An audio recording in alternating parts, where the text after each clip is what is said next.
Hello friends, ఎన్నిసార్లు అయినా tea తాగుతాను. ఎందుకో టీ అంటే అంత ఇష్టం. అందుకోసం ఎన్నిసార్లు అయినా టీ తాగుతాను. టీ పెట్టాను. ఈ గాజు సీసాలకి ఒక చేతితోటి మనకి పని చేద్దామంటే అవ్వదు. ఒక చేతితోటి పని చేద్దామంటే ఈ గాజు సీసాలతో అవ్వదు. మొన్న అలాగే గిఫ్ట్ అలాగే పగిలిపోయింది. గాజుదే, ఇది కూడా గాజుదే. అనవసరంగా పగిలిపోయింది. మంచిది. మా ఇంట్లో నన్ను తిట్టారు, నువ్వు పగలగొడితే ఏం తిట్లు ఉండవు, మేము పగలగొడితే అదే తిట్లు.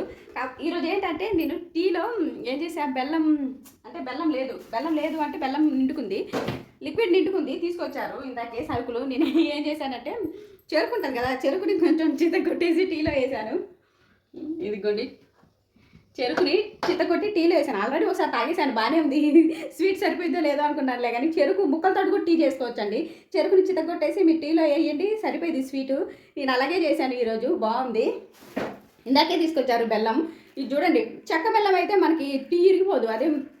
అదే అరిసెలకు పెడతాం కదా, అరిసెల బెల్లం అయితే ఇరిగిపోతుంది. టీ పెడితే ఇరిగిపోతుంది, పరమన్నం ఏదండినా ఇరిగిపోతుంది.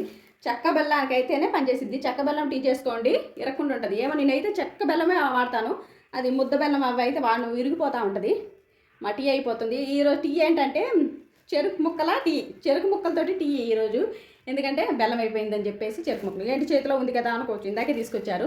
మీరు చేసుకోవాలంటే ఒకసారి ట్రై చేయండి. చెరుకు ముక్కలతో టీ కూడా అవుతుంది. నేను చేశాను. టీ బాగుంది అంటే స్వీట్ సరిపోయింది కాబట్టి చేసుకోమంటున్నాను. నాకైతే సరిపోయింది. టీ కూడా ఇరగలేదు, బాగానే వచ్చింది. ఈసారి అయితే అంటే నా దగ్గర వీడియో ఉంది, కానీ అది నేను ఆన్ చేయకుండా అది వేసేసాను డైరెక్ట్గా. వీడియో రన్ అవుతుందేమో అని చెప్పేసి ముక్కలు వేసేసాను. అది వీడియో రన్ అవ్వలేదు. అది వీడియో క్లిప్పింగ్ లేదు నా దగ్గర. నేనైతే చెరుకు ముక్కలతోటి టీ పెడుతున్నాను ఈరోజు.